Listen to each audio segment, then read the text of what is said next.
hard. Now we're playing the game and we're totally scoring. Learning how to make a virtual business boring. Showing up every morning, ready for the show. I'ma get ready. Cold engaging virtual meetings 2.0. Happy Friday! Hey, this is John Chen, author of Engaging Virtual Meetings, and what a week it's been. In the last 7 days, I've taught a team building class to Saudi Arabia starting at 10:30 at night on Saturday. I worked with the illustrious Julia Wilmot on the GSM Con, which is the Government Social Media Conference, being the virtual MC. And let me just tell you, TikTok, LinkedIn, Twitter, and Meta was on the keynote list. It was phenomenal. Really cool experience. For anybody who is in government, who does social media, please check it out. A shout out to the Graham, Washington Fire Department, who won one of their awards. Meanwhile, this interview series, of course, is to introduce people to the many people who are really passionate around engaging virtual meetings. And so I got a special guest here where, oh geez, I'm trying to cue up some amazing music for her entry, and we have some really cool stuff to show you. So let's do that. This amazing person I've gotten to meet through, I believe it's Kimberly Wieferling. Yes. An Yes. amazing group of possibility people. She's out of Silicon Valley, and if you haven't met her, you should, and I can't wait to do my interview with her. But better yet is this person. Let's bring in the one and only Yvonne Burton. Let's bring her to the stage. There we go. Hey, Yvonne, how you doing? Hi, I'm great. How are you, John? Very good. What do you do? A favor for my people. First, tell them who you are and what you do. All right, I'm Yvonne Burton, and my consulting company, Burton Consulting International, works with Japanese individuals and professionals in the area of technology consulting and business communications. So what does that mean? What does that mean? Well, first, why don't we do this, right? Yvonne, let's see if you and I can teleport ourselves to Tokyo, okay? Yes. Let's see. And we don't even have to fly. Let's see. Hold on. We need action music. Here we go. Ready? Let's try it. Wait, can I do it? I don't know. Let's try. Let's go. And what? What? We're there. We did it! Really? Oh wait, high five! High five! Yeah, I gotta figure out which way to go. All right, so tell me, what are we looking at here? I believe this is actually your photo too, right? Yes. Well, no, it's online, but it's basically Tokyo Tower in Tokyo, or an angle of it. It's of course a famous landmark in Tokyo, and a lot of people use it. It's a great scene. Everybody recognizes it as Tokyo. Well, domo arigato is about the little bit of Japanese I got. All right, Iie, do itashimashite. You're very welcome. So talk to me about how you got into Japanese companies and culture. All right. Well, it all started actually with a flip of a coin. So when I was in college, yeah, one of my major was international business and economics, and for that we had to do an overseas study program, and our school in upstate New York, Brockport, shout out to Brockport State University. Yeah. They had great programs all over the world, and at the time, and this was long ago, Germany and Japan had the two strongest economies after the US. Yeah. So I flipped a coin, and heads was Japan. And that's actually how it began. So I applied to our one-year program in Osaka at a university there. Yeah. And of course was accepted, thankfully, and did a year program. In the morning, I had beginner Japanese classes because I was just starting to study Japanese. Yeah. And in the afternoon, our business classes were taught by, expats, of course, in English. Yeah. And I lived with the most amazing family, and just Japanese family, and loved Japan. And after the year, I came home and realized that that wasn't enough. Again, this was a long time ago, and any entry-level position I felt wouldn't put me in direct contact with Japan. Yeah. So I said, you know what, I'm going to go back on my own. I have some friends, some contacts from the university, my old homestay family. So I went back, and for what I thought was going to be a couple of years, but it turned out to be another 8 years. Well, So, eight yeah, years, right? yes. Okay. So I did a lot of teaching English and tried to get into business jobs. And again, Osaka is a wonderful city. I love it, but it's not as, of course, metropolitan and internationally focused as Tokyo in terms of business. But I loved Osaka, and that's where I wanted to be. So I thought, if I'm going to teach English, I want to teach business English. I want to get into companies and really, learn from the inside what Japan's all about, Japanese business.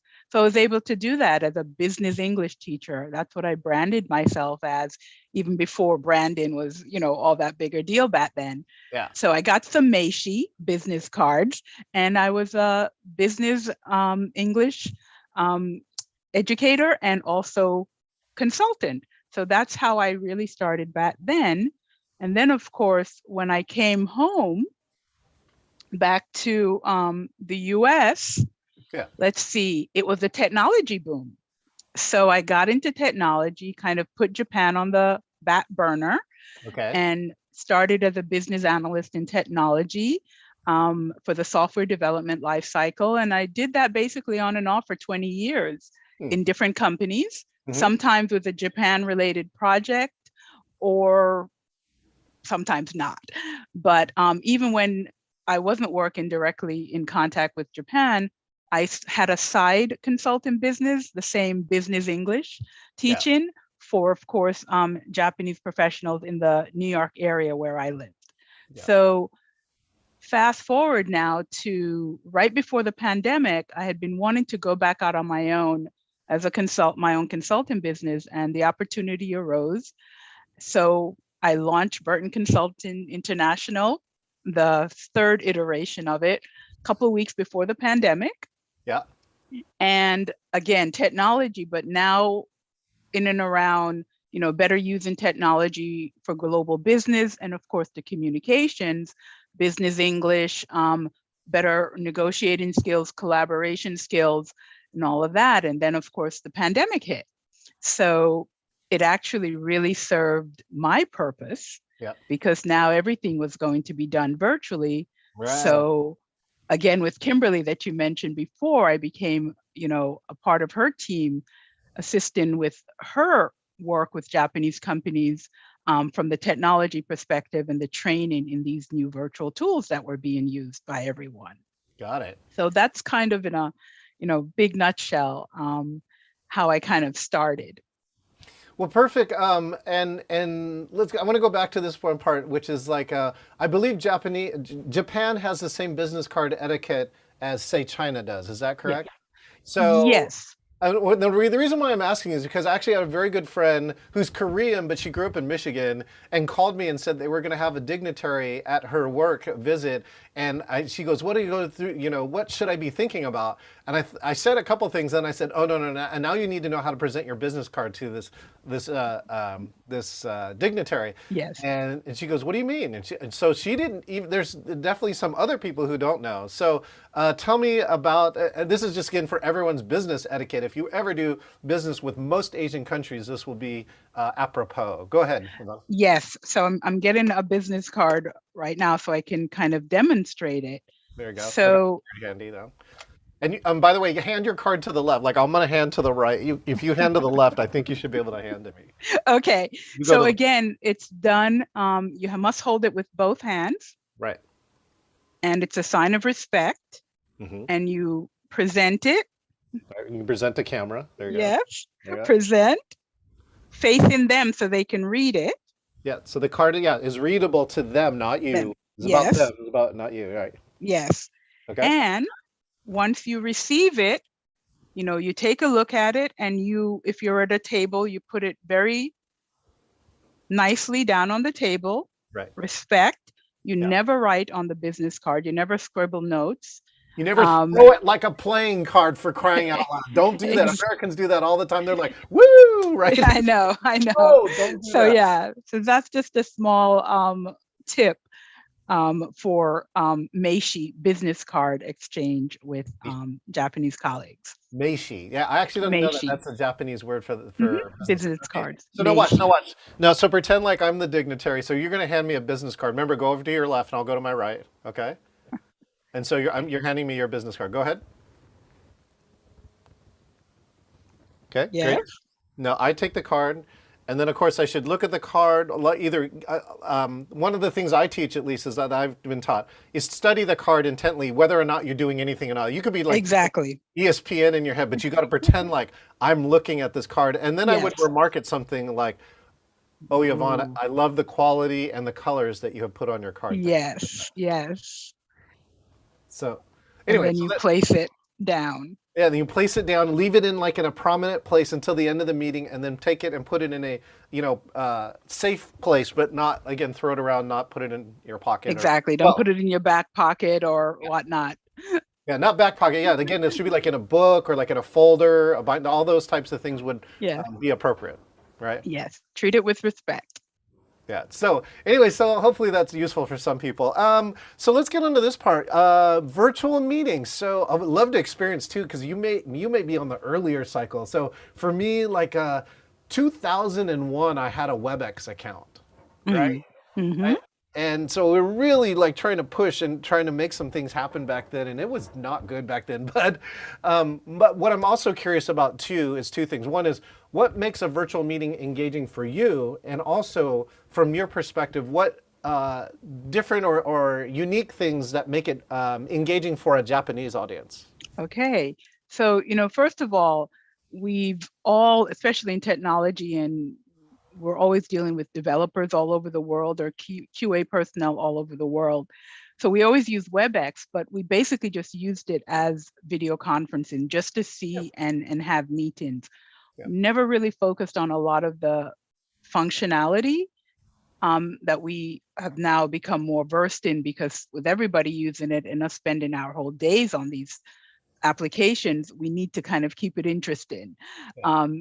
Especially with WebEx, it was just show your screen, go through everything, move on to the next thing. So engage in virtual meetings, in my experience as a technology consultant over the years, wasn't really a thing before the pandemic, right? It was just a functional tool. That's all that mattered. And you just needed just bare functionality. Show your screen, Yeah. hand presentation, writes over to someone else. That was basically it. So of course, with the pandemic, and we were all doing so many more virtual meetings, and there were so many more virtual tools, we realized that we needed to be get a little bit more use out of these tools, Yep. right? So that's where engagement comes. We can certainly teach functionality. I train in that, but part of my work is also in engagement strategies, whether it's a presentation, whether it's a work session, you're Yeah. using something like Microsoft Teams. So yes, engagement strategies became very, very important for everyone. And, we started to hear a lot about Zoom fatigue and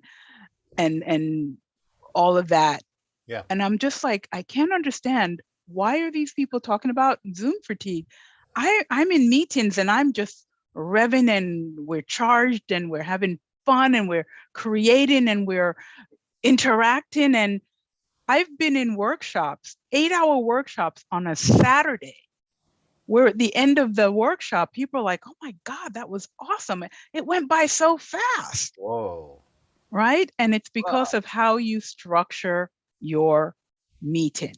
So let me And pause you right there for a second, which is like, I think we've been saying now too, right? Bad meetings are bad in the real world and in virtual. I think virtual just maybe might magnify them. Bad definitely. meeting design is at the foundation. So before you blame Zoom, before you blame any tool, right, you might look at yourself, or you might look at your meeting design or your group's meeting design, if you don't want to, be reflective like that. But I got to tell you that like that design is something. It takes work too. Don't get me wrong. Yes. You can't just show up and have it happen.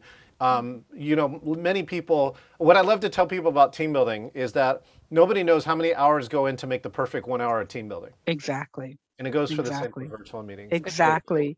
yeah, And share as you more. know, I like to say the meeting isn't boring, you are. So so back to what you said about preparation. Yes, and the persons or person facilitating a meeting must put in some preparation work. Yes. And if they don't, it really shows. You know, so and also I think they need to have someone to assist as well because they're focused on the content, but somebody has to make sure everything is working smoothly, the handoffs are smooth, the transitions are smooth. And as you promote engagement, engagement, engagement, that means before you start the serious work that you're in there for, right? And also throughout the presentation or the meeting or whatever activity is the purpose of the session. So again, the persons or person running the meeting, they need to set the proper tone to get people focused Yeah, and present yeah. in this virtual space and in the correct frame of mind as well. Mm. And your connection before content, I believe you call it, is so key. I call it centering people first in a virtual meeting. Yes. And I realized over and over the importance of this because I was in a meeting just a couple of days ago and the person, the trainer, immediately just dived into the content. Yes. You know, I was there on time. A couple of people were a couple of minutes late. They finally came, boom, just started with the slides. And for the whole time, I kind of felt discombobulated. Yeah. It was like I was always just slightly behind or out of sync with the whole meeting and its content. Yes, because I wasn't grounded first, right? There wasn't an icebreaker, there wasn't a brain opener, there wasn't anything to kind of say, look, we are now in this virtual space Yeah. together. Yeah. We're about to start something together, you know, kind of set us up. So it just really felt odd. So tell And me a little more about your centering activities. Give me an example or two, especially one that might work in a Japanese audience. well, a lot, we know there are millions and millions and millions of icebreakers, right? Yeah, yeah. So I tend to choose ones that depends on the audience. If it's more of a very like heavy kind of work that we're doing, I do kind of a fun presentation. And I know you have associates that have games and things like that, and I've learned a lot of things from them. Yeah. Some icebreakers that I've used, especially with my Japanese clients and for the communications, is write your life story using only 6 words. So it's like a 6-word memoir. And I didn't create this. I got it out of an Oprah magazine years ago and I just loved it. And you And get an icebreaker, and you get an icebreaker. yeah, Uh, so things like that, it gets people really just connected and engaged and thinking of things in different ways. You know, describe what you had for breakfast, right? People mhm. don't really think about it sometimes. They just automatically eat. But when they stop and they have to share it with someone Yeah. and go through the process of, you know, I opened the refrigerator, I took out the eggs felt Oh, cold, you know, and go, I cracked them, they looked lovely in the pan and I had eggs and then the bake. It really like gets people's neurons firing on different levels. well, most of all, too, it gets them into the chat, right? So and I always start with this. Like, I found the safest things. I actually found with my Saudi Arabian audience that asking, "What did you have for breakfast?" It's like Yeah, simple because they yeah, don't have to think about it. But I do want them to get to the keyboard, right? But I exactly. did have one work. I just worked this government social media conference, and in the chat, I asked him, "Describe your job in the most boring way possible." Right? He's seen this on the internet, right? And Yes, yes. mine, and then I give them an example. I was the virtual MC, so like a lot of people weren't on camera, and I'd say, "Here's my Uh-huh. example." Right? I push a lot of buttons for a living. Yep. And so people started sharing them, and they were number one, hilarious, Yes. and number two, they were inviting. Yes. Because once you see one, you think that's funny, and then you're like, okay, okay, now I get it. I got one. Yes, And now, yes, exactly. Exactly. And by incorporating some of the tools, chat and annotate, yeah, even in your icebreaker, again, it gets them to start using it right away and get yes, very comfortable yeah. with it and right from the beginning. So things like that, I think is very, very important. And I find the odds though of then people doing deeper work or more difficult work later is easier if you introduce the tool with something that's very innocuous, right? exactly, exactly. Yeah, we're on the Good same side. point. Yes, definitely. And, in terms of Japanese specifically, like I said, in and around communications, it's things that are using, words, global English, having them kind of think right away in English. And if they're not as familiar with the tools or as comfortable, Yeah, which a lot of them in many cases are not, it is very good right off at the start to get them, oh, just put your favorite color in chat. It could be the simplest thing, but yeah, it gets them that comfort level. You're absolutely right. And there's always the physical icebreakers as well, because people like, oh, you're only in a little screen, but you can still do a lot in that screen. And part of business English, global English, is not only speaking at a slower pace using simpler words hmm, and pauses, but it's also gestures and it's expressions and it's using, different parts of your body that they can see. You can still be very active and very physical just from, this portion of your screen, your body up that they see on screen. So all of that I incorporate, especially for my Japanese audience. Even if their English is very good, yeah. it still works because then it just breaks them out of their, very kind of conformist, stoic kind of way. Imagine them like, this is one that actually Kimberly uses. We get to laugh for like 30 seconds straight, just ha ha ha ha ha. And she shows the timer. So Hard. It gets yeah, harder, right? yeah. But it again, it loosens them up. And we talk a lot now, and I don't know how much we did before all of this virtual work, but psychological safety. Yeah, And yeah, that's very important for everyone, but especially again for Japanese, because they are very much, as I said, usually very serious and yep, professional. yep. And to kind of break them out of that, we need to demonstrate that we're all in this together. So I'll show you my silliness. So that makes it okay for you to be. And it really opens them up a lot. That's leadership. I call it leadership through vulnerability, which is you look a little silly and then people open up. Hey, speaking of a little silly, let's get a little silly. Hold on. I haven't tried this yet. Let's see. Okay, ready? Exhale like you're blowing up a balloon on the count of three. Ready? 1, 2, 3, go. Oh, good. It worked. Okay, hold on. Let me see if I can join you. Hold on. Oh, I got to click out of the box. Okay, now I'll do it. 1, 2, 3. Oh, whoa, I'm kind of in your space. Okay, hold on, wait. Oh, I can't move over to the right anymore. Oh, okay, so this means I got to move over in my video. Oh, you know what? I Okay. can move myself. Hold on. What's this? Ready? Oh, shoot, that's the wrong way. Oh my God, I'm losing some. Oh, that's You're the wrong one. blowing things all about. Hold on, I grabbed the wrong window. Hold on. Okay. Oh, ta-da! Okay, fine. You Now, do amazing things. I just love working with you. You're so awesome. your left hand, left hand. Oh Oh, my towards me. God. There you go. Yes, no, that's.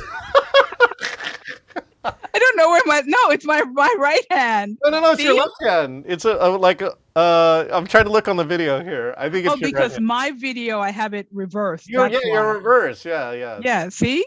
Okay, that works. There. That's a high five. Yes. That's actually. Okay,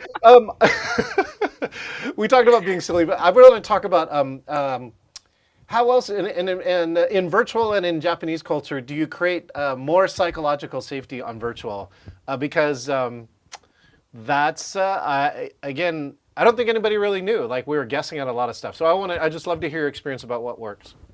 Well, it's a lot of trial and error. And again, because of my background living and working with Japan, I have a lot of those sensibilities and considerations anyway. Yeah. So I knew in virtual, it would be even more so because they're used to face-to-face and offices. So virtual would take more preparation, more work to get them comfortable. But what I have learned, John, believe it or not, Yeah. is they are a lot more comfortable virtually than I thought they would be, because it's kind of, how do I say, it's kind of a safe space because they're not directly in front of you. So they feel a little safer because there's kind of a barrier. Yeah. Okay, so I discovered this earlier, like in email, which is like at Microsoft, which hired kind of in the beginning stages primarily introverts, right? Yes, A lot of really smart introverts. But when they hit email, like we hit email groups, we would have flame wars, which is like Yes. people battling each other intellectually, Yes, right? yes. And they feel safe to do so because they know they have a screen and a wire and a whole bunch of stuff between them and the other person. Yes. They would never say these things to like especially if it was a 6'4" person in front of them because Yeah. they smashed. But they feel bold enough to do so because they're on the other side of a screen. Yes, and for Japanese, it's not so much that kind of boldness, but it's they now are more comfortable speaking up. They're more comfortable using chat, of course. They are willing to annotate because again, it's just easier and kind of because it's not a direct in-person thing, it gives them a buffer where they can process a little bit longer, which sometimes they need because they are most often dealing in a second language in English. So yeah, I've found it's really great. I do coaching for my clients virtually. Yeah. And they just love it. They really do like virtual. Well, I like the word, the phrase, maybe let's see if this works. A buffer of anonymity. Yes, yes. Right? Maybe that, because that's what it is. For those introverts out there in the world, if you agree, make sure and chat yes or no. Yeah. But that buffer of anonymity is something that, again, if somebody invites it and it feels safe, then they see. My other part that I really feel like is that if you do it once and you find you don't die, then you're probably likely to do it again. And Exactly.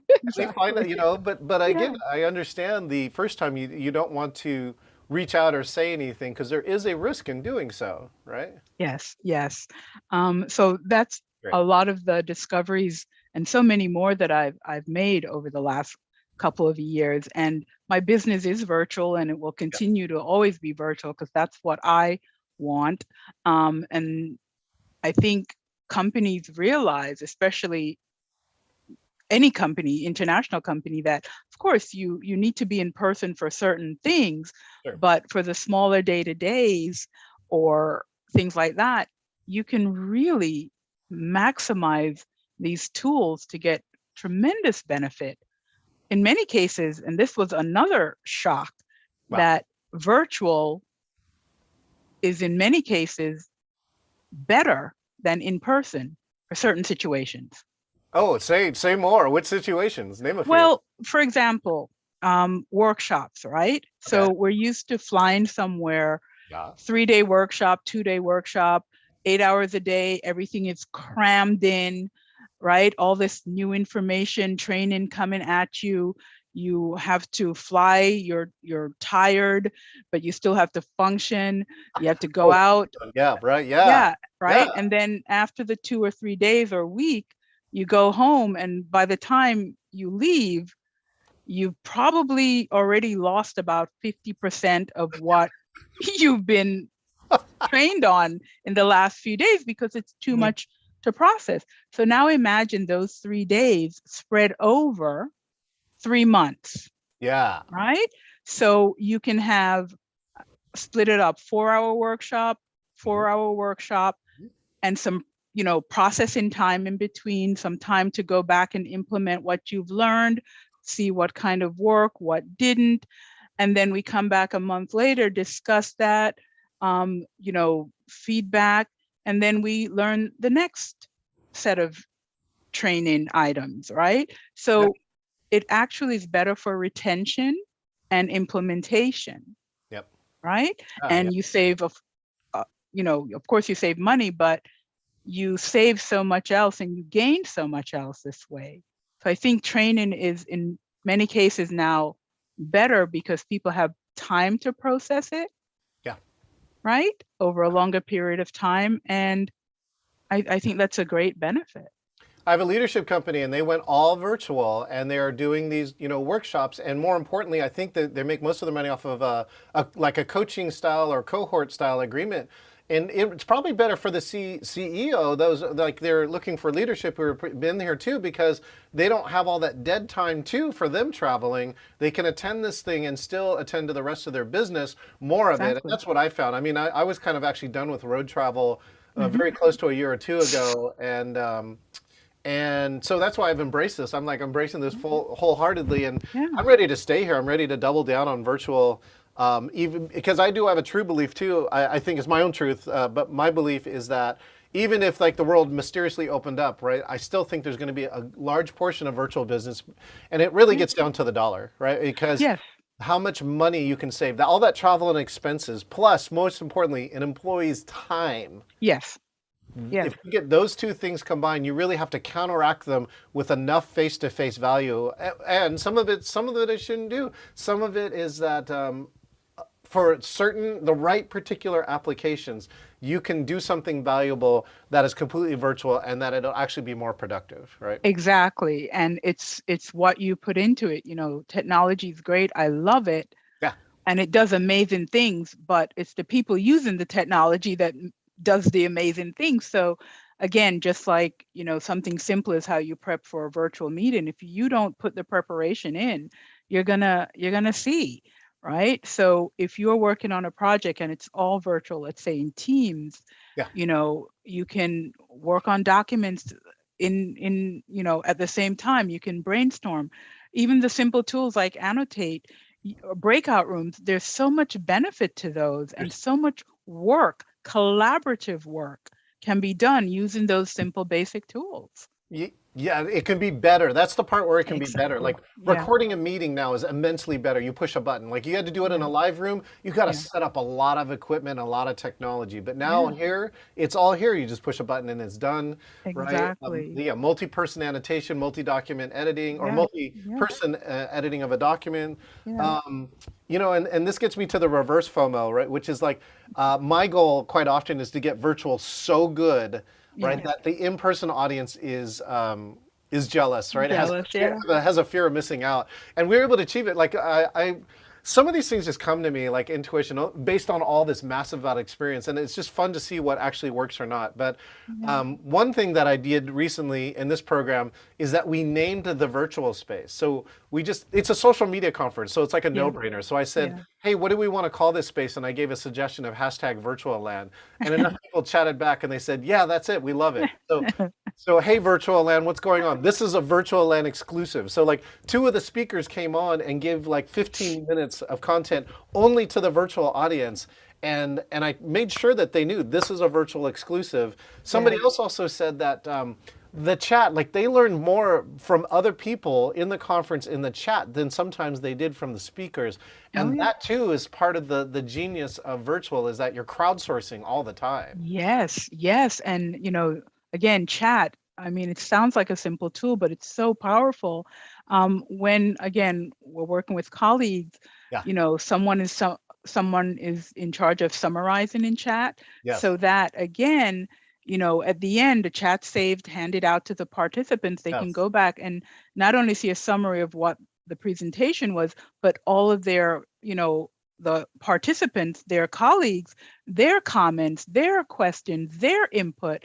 So I think it's so valuable, and something as basic as chat can open up so much more for information, for communication, for clarification. It's really a wonderful thing. Well, I'm going to give a shout out too to Zoom's cloud recording, right? Because, right, I have an account right now that has cloud unlimited space, so I'm like been abusing this feature in such a good way. But it does two things I think that are really valuable. And in fact, after this is done, I'm going to post the Zoom link for all of you so you can take a look at this, right? In this interview, it will give you two things. One is the transcription. So Yes. you could actually search for any term, right? Like Yes. card holding, right? Yes. Etiquette or something like Yes. that. It will take you to the first occurrence of that. And I think Hmm. that like out of all the stuff in a video, you if you go back and refer to it, you're probably looking for one thing, Yeah, exactly. right? Yes, You know, like that what's exactly. that one thing that Yvonne said, right? Yes. And, yeah, transcription. I mean, save the chat, save the transcriptions. And again, especially for my, main clientele, Japanese, it's again, because they are wonderfully, working in English and it's not their first language, Yes. they can now go back over and really review and spend time with what was said so they can Nuance. really Yeah. process it if they need to.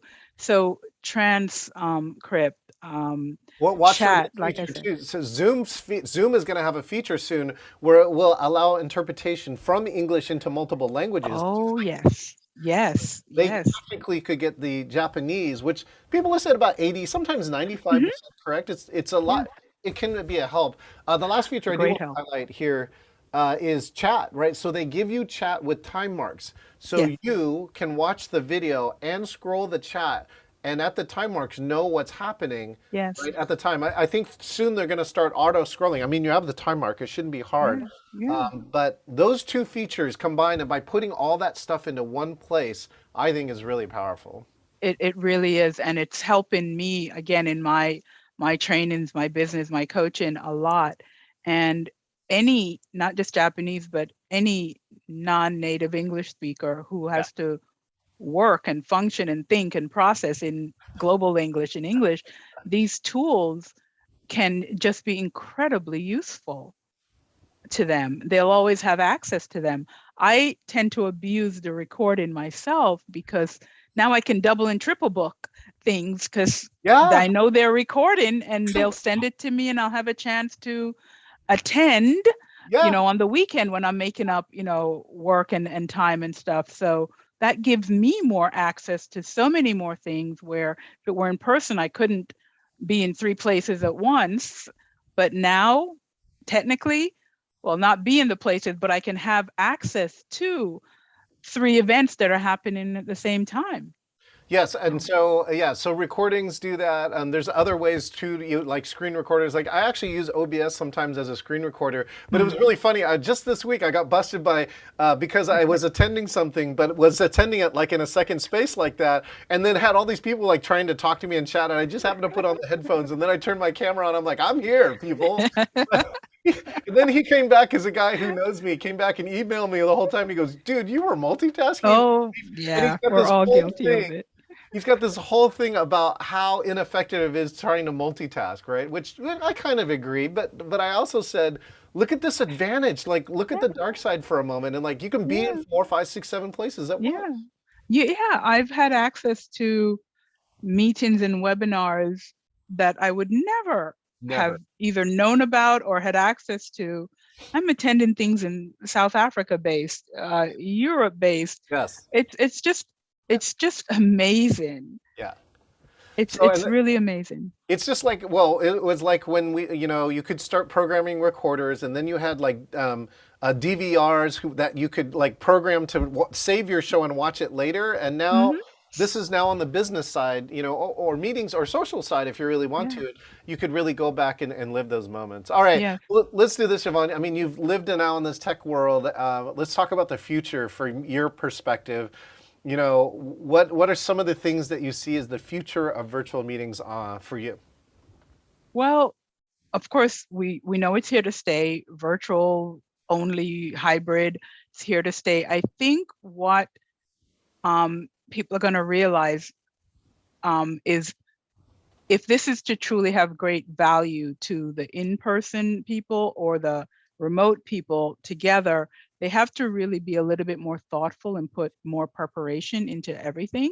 Yes. And Fine. that Yeah. might sound a little, like, oh, more work. No, if you put that time in, it gets easier to really manage everything. It does. And, everything's about inclusivity now. And there's going to be a lot of remote and in-person workers that you have to make sure have equal consideration I agree. and are equally heard and valued and considered. So I think that things that promote hybrid and making that more equal, Yes.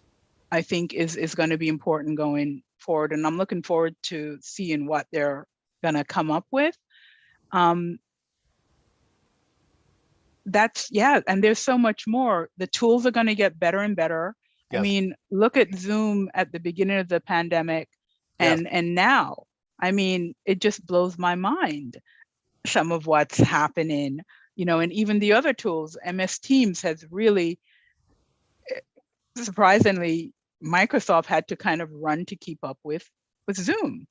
And that forced them to make Teams a better product and will continue to make it a better product to really address the issues that corporations face. Have you heard about Microsoft PowerPoint Cameo yet? No, I haven't heard about it, but that's why I should come to more of your sessions, because you always have ground, breaking news. Cameo is going to allow you to have a control inside of PowerPoint to place yourself in different place in PowerPoint slides. So it takes your video feed and put it somewhere, and you can move it around. So you're designing PowerPoint slides with a live video. I think it's going to be a game changer. A lot of my presentation people are watching it. And check this out. On May 19th, I'll be presenting with Open Sesame. Open Sesame is a training company, and we will be providing a free session on inclusive virtual meetings, which will include Spanish, real-time interpretation, and American Sign Language. It's going to be awesome. Right? Wonderful. I'll have to check it out. I'll get the information from you. There's just so many incredible things happening. And, again, back to what I do, I'm trying to ensure that Japanese companies, large and small, are really making the best use of these tools for their global business success. Yeah. Well, it's fantastic. I can't wait to see what innovations also come out of it.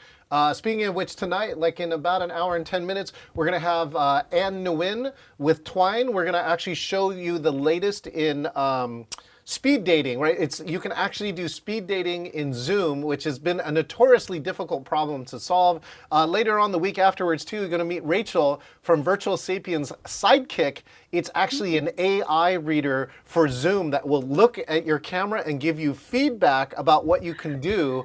The reported results, somebody was actually selling 10% more based upon listening to the feedback of like, hey, you're slouching, or look at the camera more. It's giving you prompts about how to be better on Zoom. So both of those are coming. Awesome. Last but not least, Yvonne, if somebody wants to find you, where do they find you at?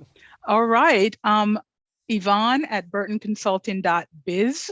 I'm happy to speak with anyone, or I think John put my contact information from LinkedIn in the chat, so reach out. Yep, it's right here on the description. Chat on the link, and you can link in with the one and only Yvonne Burton. Definitely do so, right? So let's see. Wait, now to say thank you in Japanese, you said domo arigato, right? Yeah, same thing. Domo arigato. Domo arigato. Thank you. Itashimashite. Okay, well, we're gonna try and both transport back to the regular world. Okay, ready? 3. All right. Otsukare-sama. Bye. Bye. Whoosh. I'm back home. My commute's over. Thank you, everyone. I hope you enjoyed our time with Yvonne Burton. Hey, if you want an interview here too, click the link. Go check it out, and you can schedule an interview. I'll run an interview and broadcast it to our whole Engaging Virtual Meetings audience. We want to meet you. We want to see all the cool innovations and things that our people have been doing. All right. So until next time, we'll see you later. Bye-bye, everyone. Thank you. Our people and keep people, show you God.